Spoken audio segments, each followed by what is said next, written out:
soybean prices detaching from energy prices and the worsening wheat crop conditions in the plains. Jerry Gidel is ready to assess all of that and more right here on Connected Farmer, your channel to keep you up to date with the latest trends in agriculture and livestock.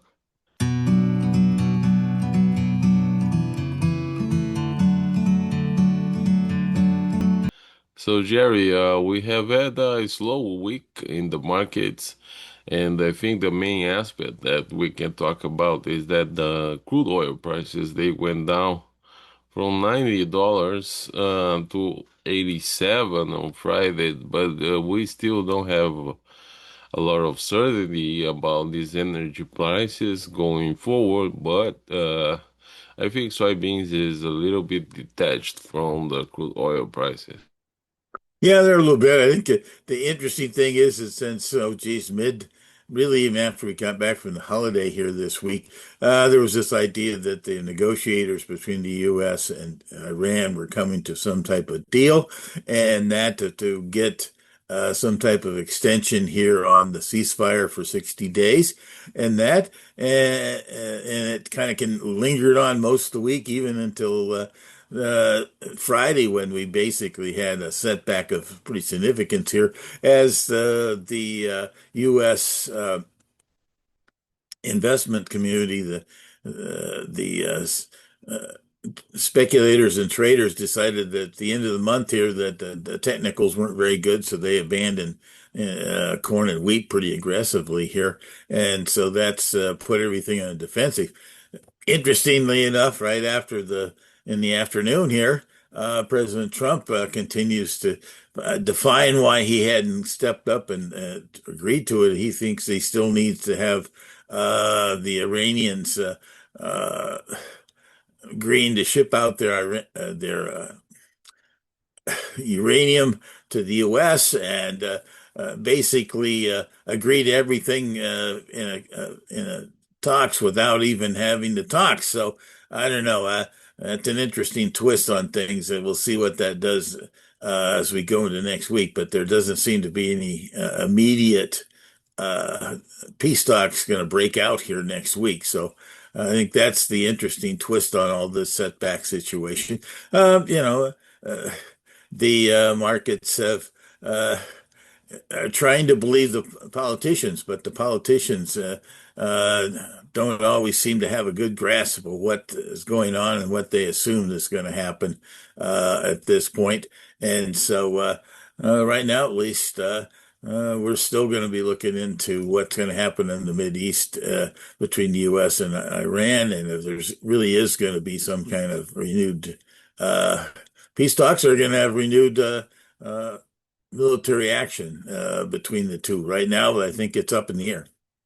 Yes, and on the other hand, as I mentioned at the opening here, we are having a significant drought in the plains that is worse by the day, so that will impact the wheat harvest. Oh, definitely. The conditions in West Texas, Oklahoma, Nebraska, Western Kansas, and Colorado definitely. Yeah, the surprise was a week ago when there was some rains in West Texas, and that state went up, and but Colorado, Nebraska, and Colorado went down, so we actually went 1% down to 27% good and excellent versus going up to 29% the trade is. To be frank, right now, don't see any particular improvement in the winter wheat things. But there's even some talk right now that the dryness in Montana could be a factor going forward. But there has been some rains finally in Calgary and Saskatchewan this week, and so there's some thoughts that it might actually get part of the Montana crop at the same time. So that's another feature. But the wheat market is going to be watched closely because we will be getting our first harvest progress number for wheat in the U.S. I suspect that we are going to be behind normal, which is somewhere in the 5 to 10% level at this point in time. It is really based upon uh, Texas primarily, with the coastal bend, which Corpus Christi's at, and then also eastern Texas and their wheat. But there's been surprisingly, that's the part of Texas that has been getting above normal precip during this spring period.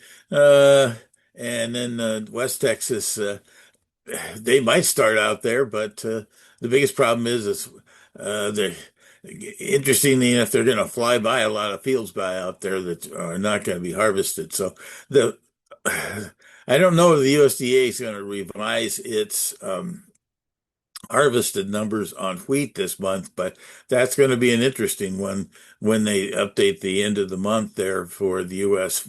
Next U.S. Harvest, excuse me, next acreage report on the June 30th. So wheat, I think, is going to still have some jump. Right now, it would seem to be a technical washout that we had on Friday. Yes, and we still have this erratic weather for parts of the Midwest that may have an impact on the corn crop. Oh, definitely. There's areas that are too dry, and that the Midwest has we had a very, very wet April now in Illinois and Indiana, in the northern parts of those states, and in Ohio, we've had, geez, we haven't even had a third of our normal precip. Instead of 4.5 or 1.5 inches. Um, from there on precept, and that actually, I think somebody said that the drought monitor actually put us at the low level of drought, which is what after we had 7 inches of rain in April. But in general, here, there's a lot of different theories as to what El Nino is going to do here for the Midwest. Some of the longer term forecasters keep banging on the idea that, and rightly so, El Nino has not been a real negative for Midwest agriculture in the past, but uh, this has been a strange one. We normally don't have the problem of the dryness in the plain states. Um, that we've had this year. And so I don't know, you go back and forth in the idea that the dryness of the plain states is going to move into the Midwest. Or are you going to expect that whole regime out there to break down and the rains come in from the Pacific Ocean, and all of a sudden it's going to be a glorious summer? Weather forecasters uh, definitely need always like to look at the long-term trends, but sometimes the long-term trends don't always work on each season. So that's going to still be a big, big factor here as to what our yields are going to be. And there's still a lot of question marks about last year's crop size, considering the kind of weather we had and the impact of disease that we had in the Midwest. So that's another feature we'll watch when we see the quarterly stocks Yeah, reports. so what are you seeing the price levels right now for both corn and soybean? Well, uh, I, if you look at the charts, you're looking for the things to keep on going right to the crapper. I don't think that's the case. I think there's still enough uncertainty. I don't think the Mideast issues uh, are really settled out at this point.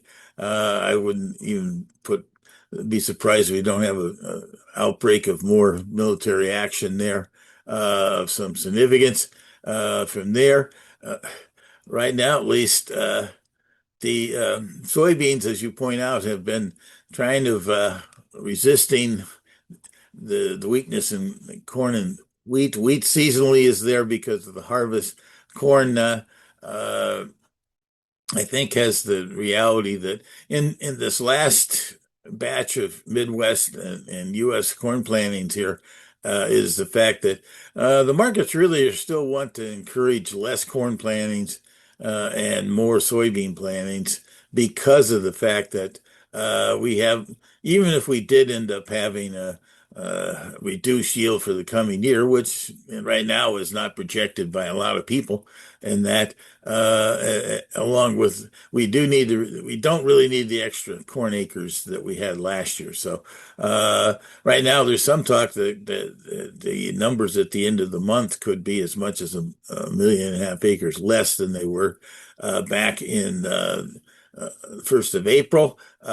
From there, that would be great. I guess I'm a little cautious that we're going to get that much of a decline. We had 3.5 million before. I'm kind of thinking we're going to see a million acres down on corn, a million acres more beans, and a million acres more of beans doesn't really jump up big because we're talking about 50 bushel U.S. crops, so that's only 50 million more in our supplies, and interestingly enough, South America and other areas of the world that are influenced by El Nino uh, could be impacted by poorer weather. We've had actually kind of 2 years in a row here of reasonably good South American weather. It's not impossible to have a difficult one in the coming year. So, that's kind of the general idea right now. The biggest problem is that will we, with the news we've had late to this weekend, or late this week into the weekend, basically uh, suggests that there's no deal on the table at this point. And so the reactions we had last week was talked about it basically from the time we got out of the holiday till the end of the week. There's nobody sitting down at a table somewhere and deciding to go forward on talks. They just keep bickering about what's supposed to be on the table. All right. We'll follow closely. Thank you very much. You bet. It's going to be an interesting week, but I kind of hope we get stabilized and maybe get a little bit of recovery here based upon the politics. Thank you. If you made it this far, this is for you. If you want deeper insights into how agriculture, geopolitics, and global markets actually connect, subscribe to the Geopolitics Report on Substack. That's where I go beyond the headlines, breaking down the strategies, risks, and shifts shaping the global food system. Subscribe and stay ahead. Thank